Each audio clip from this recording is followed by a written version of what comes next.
સંધાન all Gujarat integrated classroom. સેટેલાઇટના માધ્યમથી જોડતી કડી એટલે સંધાન.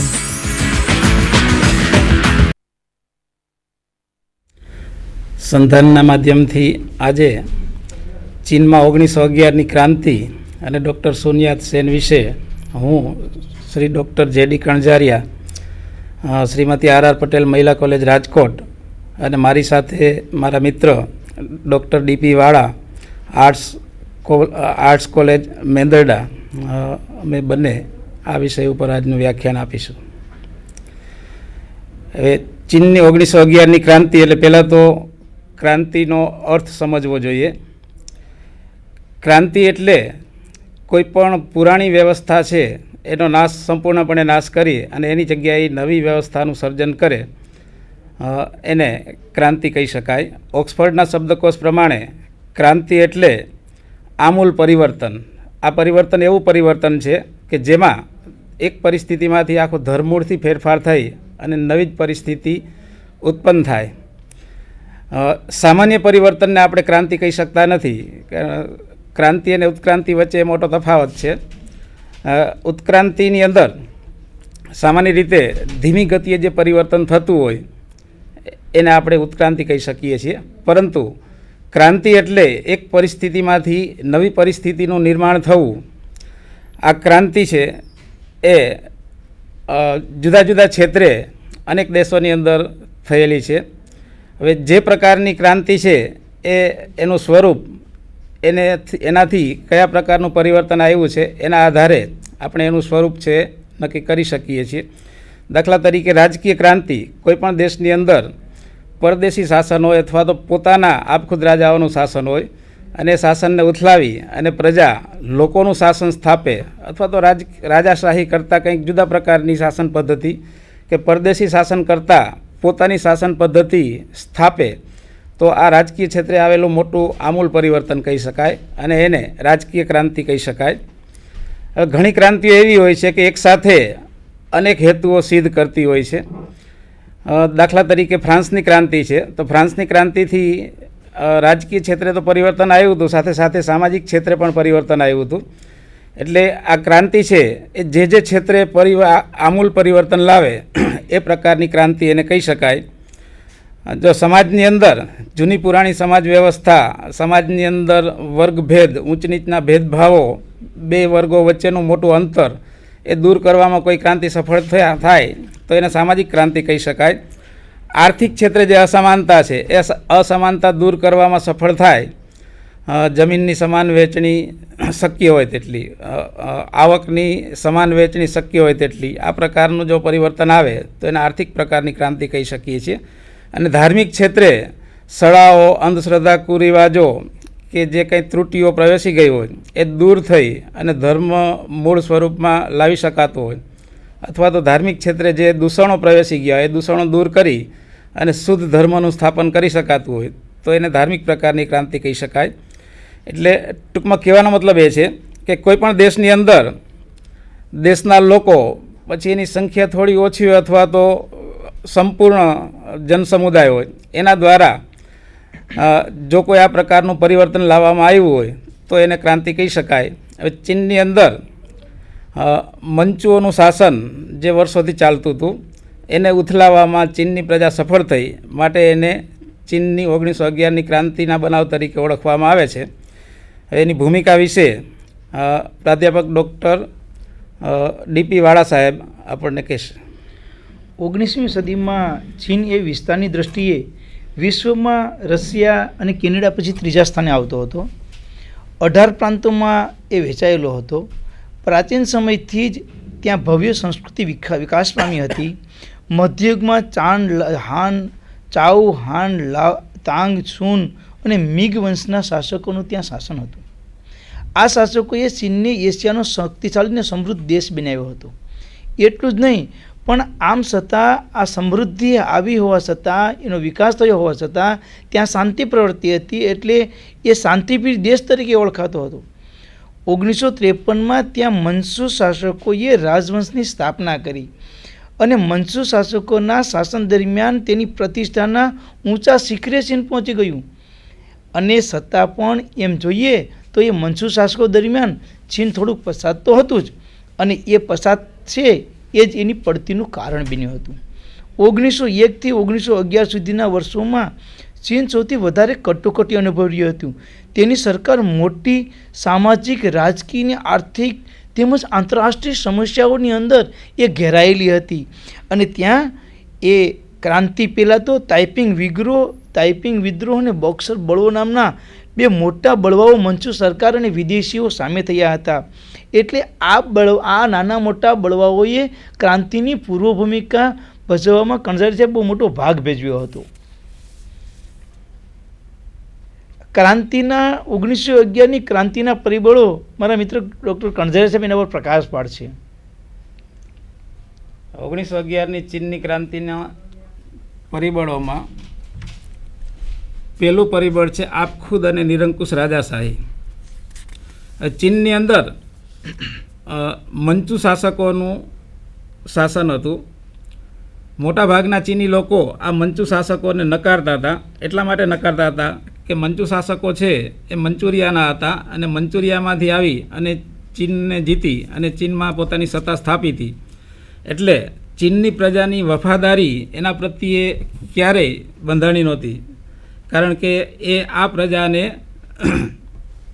પરદેશી શાસક માનતા હતા.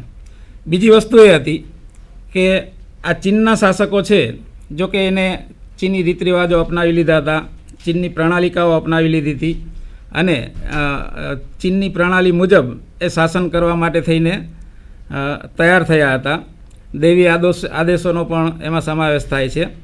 પણ છતાંય આ મંચુ શાસકો છે એ પ્રજાના મનમાં અપ્રિય જ રહ્યા. જાપાનના સમ્રાટોની જેમ પ્રજાના પ્રિયપાત્ર ક્યારે બની શક્યા નહીં.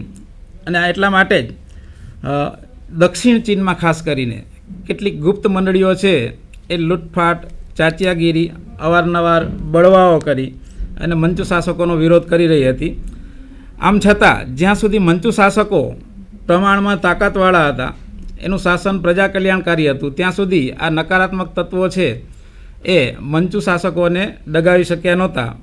પણ પછી બન્યું એવું કે લગભગ દરેક દેશોમાં બને છે 3-4 પેઢી સારા શાસકો જાય, ત્યાર પછીની પેઢીઓ છે એમાં નિર્બળ કે નબળા શાસકો આવતા જાય છે. અને વંશ પરંપરાગત શાસનની આ એક મોટામાં મોટી ખામી છે કે રાજાની ઘરે જન્મ્યો અને મોટો પુત્ર છે એટલે એ ગાદીનો વારસદાર બને. ક્યારેક એવું બને કે જ્યેષ્ઠના બદલે શ્રેષ્ઠ પુત્ર વારસદાર બને, પણ એ લાયક છે કે નથી લાયક એની લાયકાત એટલે માત્ર રાજાની ઘરે એનો જન્મ થવો.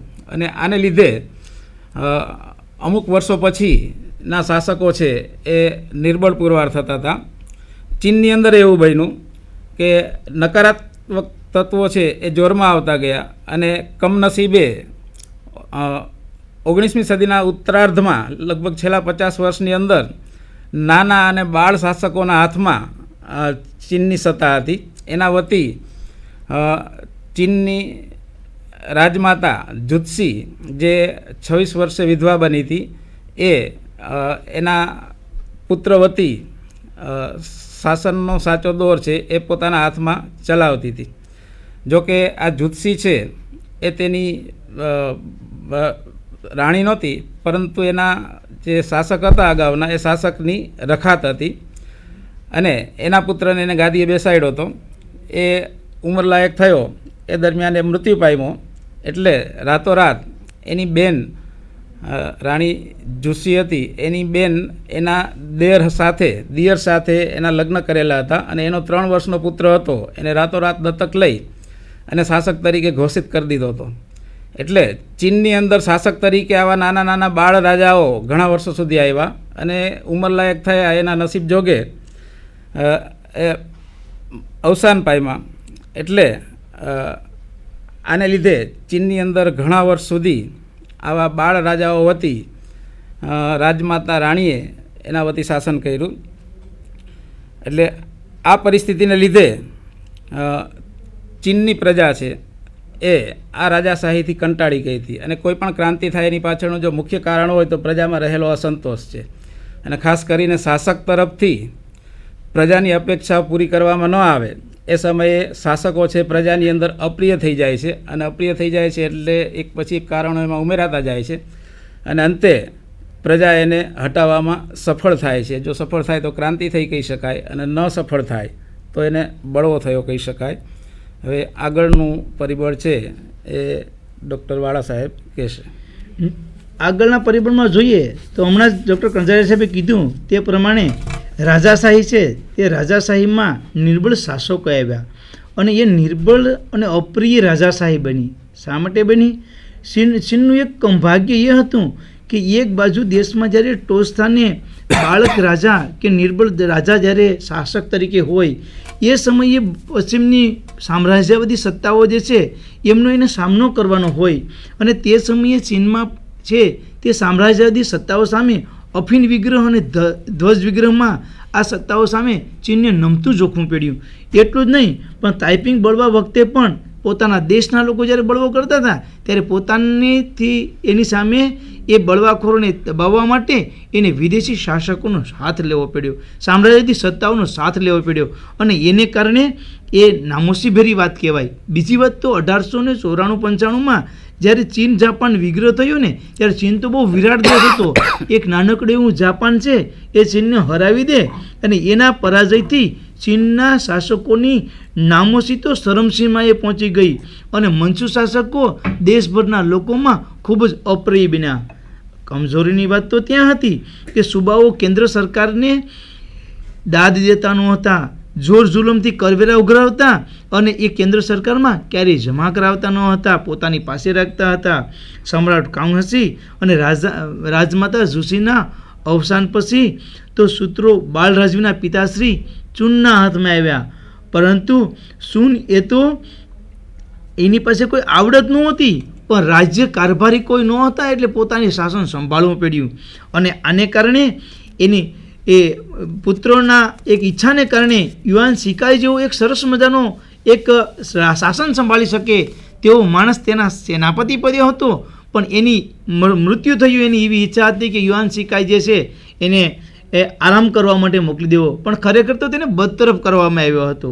યુઆન શિકાઈ એક શક્તિશાળી અને વફાદાર અમલદારોને શાંત રાખી શકે અથવા એની પર કંટ્રોલ રાખી શકે તેવો માણસ હતો, પણ યુઆન શિકાઈ જવાને લીધે તેના વફાદાર લશ્કરી અમલદારો અને શક્તિશાળી જે શ્રેષ્ઠ શાસન કરી શકે તેવા શાસકોના સચિવો હતા એ પણ તે ચાલ્યા ગયા, અને એને કારણે મંચુ સરકારનું શક્તિશાળી અને રાજનૈતિક જે તત્વ છે એ એણે ગુમાવ્યું.